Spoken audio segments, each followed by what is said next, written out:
Elena was the kind of girl who could light up a room simply by walking into it.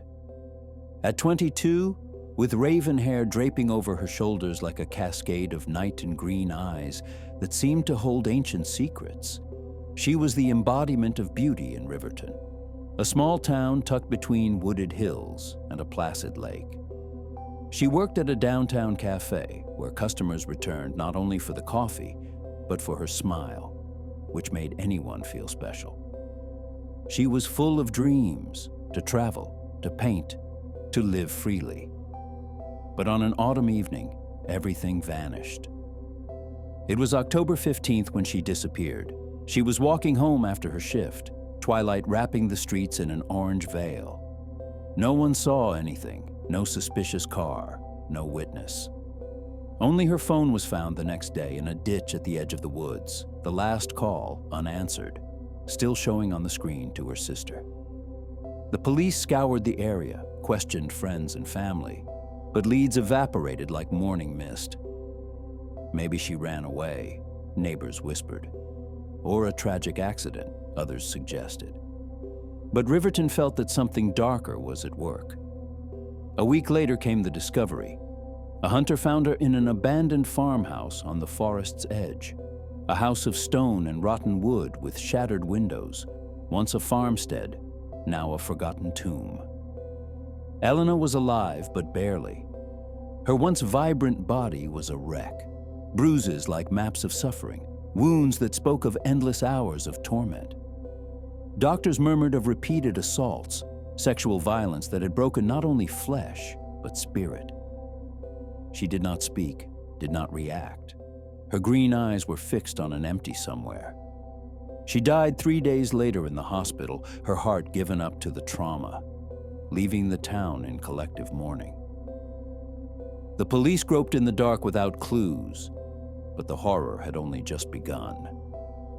The presences began slowly, like a whisper in the wind, but soon became a shared nightmare. Riverton, usually sleepy with its Victorian houses and tree-lined streets, turned into a maze of fear. Alex, 25, a mechanic with calloused hands and a gentle heart, was the first to notice. At night, he would wake with the feeling of invisible eyes on him. "It's like someone is breathing down my neck," he confessed to his friend Ben, laughing to hide the chill. One evening, he found wet footprints on the floor of his room leading toward the window, as if they had come from the damp forest. In his dreams, a distant voice called him toward the farmhouse, whispering fragments of pain. "Come back. Find." Clara, 23, an art student with a sensitive soul and hair dyed flame red, began to hear voices, not clear words but moans that echoed through the corridors of her apartment. At first she blamed grief for Elena. They had been childhood friends who shared travel dreams. But when she saw a blurred figure in her bathroom mirror with green eyes like Elena's, terror overwhelmed her. "I'm not alone," she wrote in her journal, her hand shaking while the scent of wet earth filled the room. Night visions pushed her toward the woods, images of the farmhouse appearing in her sketches, as if an invisible hand guided the brush.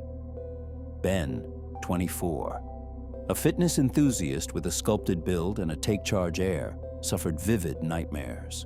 He dreamed of hands grabbing him in the dark, dragging him into a farmhouse where screams echoed. He would wake sweating, with scratches on his arms he could not remember getting. "Someone's following me," he told Clara on a call, his voice breaking. "I hear footsteps in the woods when I run alone." The presences tormented him with whispers. "The farmhouse. Come." David, 35, a history teacher with a mature, reflective manner, experienced the worst in his house at the forest's edge. Objects moved, books toppled, doors slammed. One night he found a smear of fresh blood on the wall that vanished when he touched it. "The house breathes," he confided to friends, eyes ringed with exhaustion, "and it calls me to the farmhouse." In his notes, sentences appeared by themselves. "Come where everything began and where everything ended." They were not alone. Others in town reported anomalies. A mother heard crying in an empty nursery. An elderly man saw shadows with green eyes outside his window. All the presences pointed toward the farmhouse. Recurring dreams of Elena whispering, "Come, please save me." And the terror rose. Alex, Clara, and Ben, bound by friendship with Elena, decided to act. "If we don't stop whatever's at the farmhouse, it will keep going," Ben told the group. They organized an investigation and recruited others. Sarah, a shy librarian, Mike, an adventurous photographer, and David, who joined to keep things rational. For her, they agreed, unaware of the darkness that awaited them. The six met at dusk, the air heavy with humidity and rotting leaves, the forest seeming to breathe all around them. The farmhouse loomed like a misshapen giant, its walls clothed in dead ivy, the windows like black eyes staring into the trees.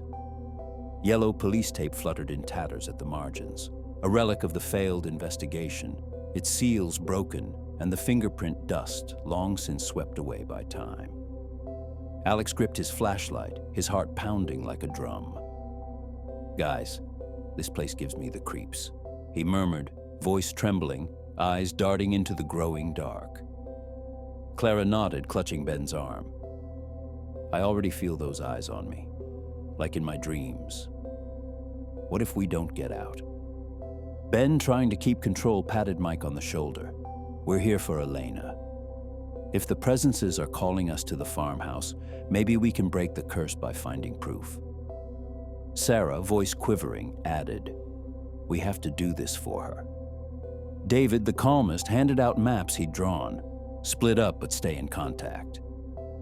If you hear anything, a rustle, a whisper, shout. And don't touch anything without gloves. The police might come back." They parted with nervous hugs and promises to regroup soon. Alex and Sarah would sweep the surrounding woods. Ben and Mike would go inside the farmhouse, and Clara and David would circle the outer perimeter. For a while, there was only oppressive silence, branches creaking like broken bones beneath their feet. Sarah tried to steady the mood by speaking. "Elena didn't deserve this. Remember how she used to laugh at our stupid jokes?" Alex nodded, but a sudden rustle froze them. Sarah vanished into thin air as if swallowed by a mist rising from the ground. "Sarah?" Alex called, panic rising like bile in his throat, his flashlight cutting the dark in unsteady beams. "Where are you?" "Answer." Only echoes replied, then a trickle of fresh blood on the ground, leading toward the farmhouse. Inside the farmhouse, Ben and Mike advanced cautiously. The stale air reeked of mildew and something metallic. They found a blood-stained scrap of cloth hanging from a rusty nail. "It's Elena's," Mike whispered, voice breaking as his hands shook while he photographed. Ben went pale, cold sweat on his brow. "We need to get out. This place is cursed." But when he turned, Mike was gone. Ben called his name, terror clamping his throat like a vice. "Mike? Don't joke. Come out." Instead, he found only a fresh, sticky bloodstain on the floor and footprints that vanished into nothing. Clara screamed from the perimeter, discovering similar traces. A shoe, perhaps Sarah's, smeared with fresh blood, and a whisper in the wind that seemed to say, "You cannot run." All the survivors regrouped in a panic, gasping and terrified. "Call the police," David shouted, but their phones registered 0 bars, as if the forest itself had swallowed the signal. They ran for the edge and plunged into the trees, branches clawing like living talons, leaves whispering names. But every path brought them back to the farmhouse, the loop an infinite nightmare.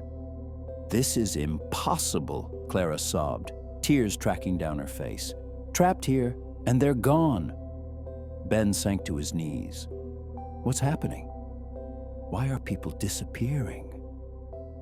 Meanwhile, they found more horrible traces, a shred of Mike's shirt stained red, and a muffled scream carried on the wind. Terror mounted. Every sound felt like a predator, the forest a living thing mocking them. David vanished last, leaving only his bloodied hat behind.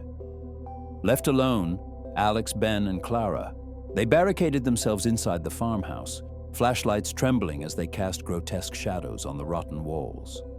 Terror consumed them. Alex sobbed out fragmented memories of Elena. Clara screamed as invisible presences brushed her skin, and Ben cursed the darkness that seemed to pulse around them. "How do we get out?" Clara moaned, voice broken by sobs, hugging herself as if to fend off a cold coming from within. Tension snapped into whispered accusations, spawned by panic that stripped away their masks. Ben fixed Alex with wild eyes. "It's your fault, you know that."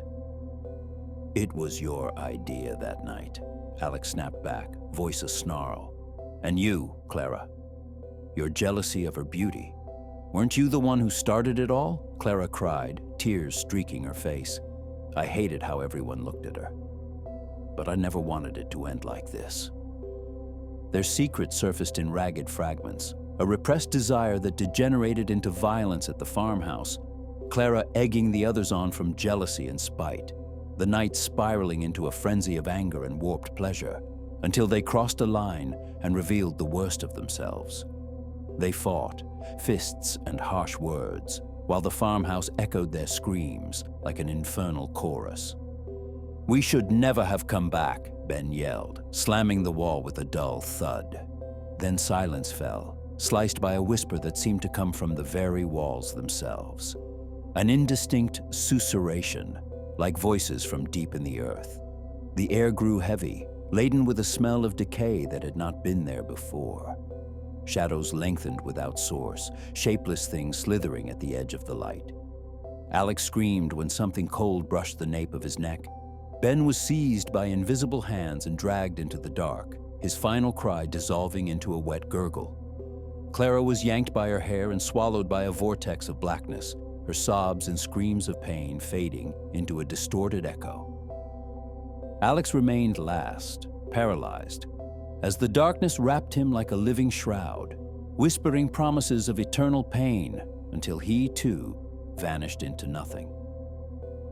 The loop broke at dawn. Sarah, Mike, and David had survived, expelled from the farmhouse as if by a merciful hand. Disoriented, they went back to look for the others. What they found in one room was appalling. Mutilated bodies posed unnaturally, blood dripping to form incoherent words, and a message scratched on the wall. "They were the guilty ones who made me taste the torments of hell, so I repaid them by bringing hell to them." At the sight of it, Sarah and Mike fainted while David vomited and curled into himself, traumatized by what he had seen. After that terrible night, the apparitions and strange phenomena ceased abruptly. Yet the story of what had happened leaked through the town, and the atmosphere became oppressively grim. A surreal silence reigned. No celebrations were held for months. There was no tangible proof beyond what they had found in that room, but the truth was understood with disbelief. Such ordinary, seemingly quiet young people could conceal monsters, subjecting a dear, kind friend to the torments of hell. And in the end, they were repaid in the same coin. Years passed since that event, and people say that on certain days, most often around the anniversary of Elena's disappearance at dusk near the woods, you can glimpse a silhouette with eyes of bright green wandering without aim. If you enjoyed this story, you'll find many more right here on the channel. Subscribe, leave a like, and support me so you don't miss the next tales. Thank you.